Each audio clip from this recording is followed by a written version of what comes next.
Hello students of class 8, welcome again. How are you? Hope you all are good. Today I am Mr. present for discussion some other important topics of our lesson 1. So let's start it. Today we learn about improving soil fertility. That means जो soil है इसकी उर्वरता क्षमता को बढ़ाना। ठीक है, तो इसको हम पहले पैराग्राफ वाइज डील कर लेते हैं। बच्चों आप भी पैराग्राफ पढ़िएगा और समझने की कोशिश कीजिएगा। ठीक है, किसी भी तरह का प्रॉब्लम हो जरूर मैसेज कीजिएगा। ठीक ना, चलिए स्टार्ट करते हैं। When crops are growing in fields year after year, जब कभी भी हम क्या करते हैं अपने क्रॉप्स को, दैट मीन्स फसल को उगाते हैं, साल प्रति साल हम लोग उगाते रहते हैं, है कि नहीं। When the soil becomes deficient in nutrients and less fertilized, बच्चों क्या है कि जब हम कंटिन्यू अपने फसल को उगाते हैं तो सॉइल में जो न्यूट्रिशन होते हैं वो सारे के सारे हमारे क्रॉप्स एब्जॉर्ब कर लेते हैं। फिर बाद में आने वाले जो हमारे क्रॉप्स होते हैं उनके लिए जो न्यूट्रिशन है वो सॉइल में नहीं बचता है, तो क्या होता है वो सारे के सारे जो न्यूट्रिशन है वो सॉइल में कम जाती है और मिट्टी की जो उर्वरक क्षमता है वो भी कम जाती है। Several things can be done to improve the fertility of the soil. बहुत सारी चीज हमारे द्वारा किए जा सकते हैं और किए भी जाते हैं हमारे फार्मर्स द्वारा, जिससे हम सॉइल की जो फर्टिलिटी है उसको इम्प्रूव कर पाते हैं। These include adding manure and fertilizer to the soil, और यह तब हो पाता है जब हम अपने फील्ड के सॉइल में मैनर और फर्टिलाइजर को डालते हैं। And adopting certain methods for farming. What are these methods? बच्चों साथ ही साथ हमें फार्मिंग के कुछ मेथड्स को भी अपनाना होता है जिसके वजह से हमारे सॉइल की जो फर्टिलिटी कैपेसिटी है वह मेंटेन रहती है और हमारे क्रॉप्स हमेशा अच्छे होते हैं। तो चलिए हम उन मेथड्स को जानते हैं। उन मेथड्स में सबसे पहला मेथड फैलो फील्ड्स है ना। फैलो फील्ड्स का मतलब होता है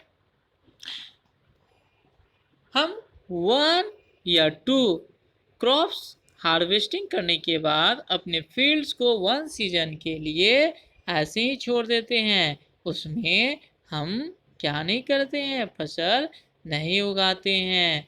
है बात समझ में आया, यानी कि परती छोड़ देना। हम अपने रीजनल लैंग्वेज में फॉलो फील्ड को परती छोड़ना कहते हैं, खेत को परती छोड़ना। ठीक है, तो चलिए इसके बारे में जानते हैं कि हमें पैराग्राफ में क्या कहा गया है। To leave a piece of land fallow means to not cultivate it for one or more season. This helps the soil regain fertility by the natural process of decomposition of organic matter by microorganism. बच्चों जब हम अपने जो खेत होता है, field होता है, उसे 1 या 2 सीजन के लिए हम ऐसे ही खाली छोड़ देते हैं, उस पर हम अपने क्रॉप्स को सोइंग नहीं करते हैं, तो इससे क्या होता है उसमें बहुत सारे वीड्स और अनवांटेड प्लांट ग्रोइंग हो जाते हैं।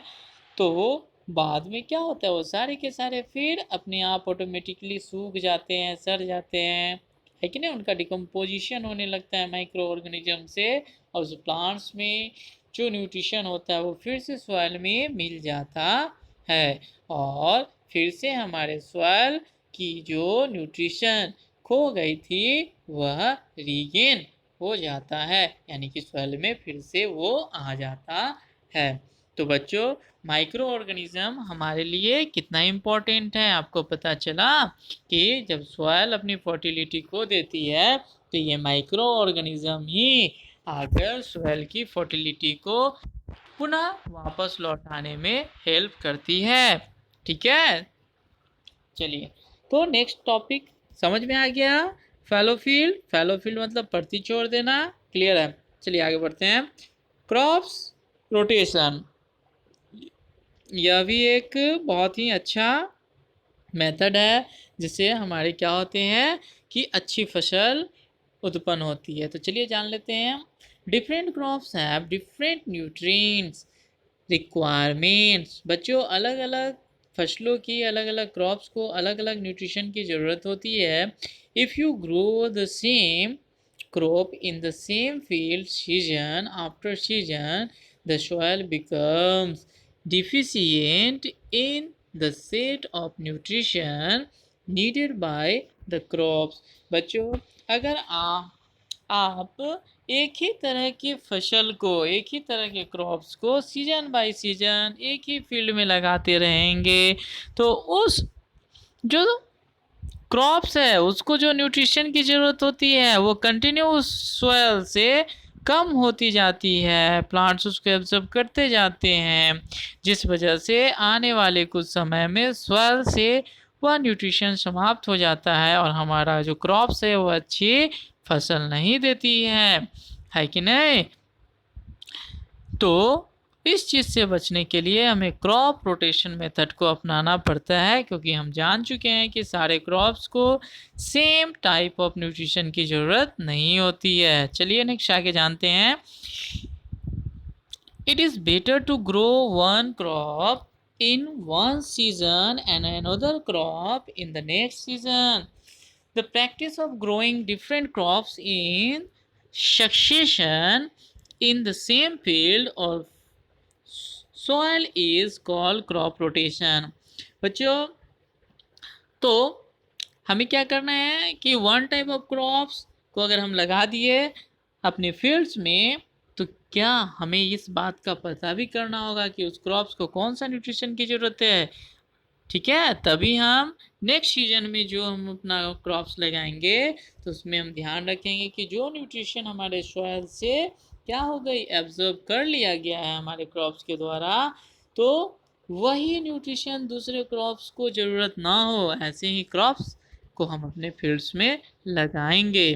तो यह जो प्रोसेस होगा इसे ही हम लोग क्रॉप्स रोटेशन कहते हैं, यानी कि प्लांट्स के न्यूट्रिशन रिक्वायरमेंट के अकॉर्डिंग हम सीजन पर सीजन अपने क्रॉप्स को चेंज करते रहेंगे सेम फील्ड में।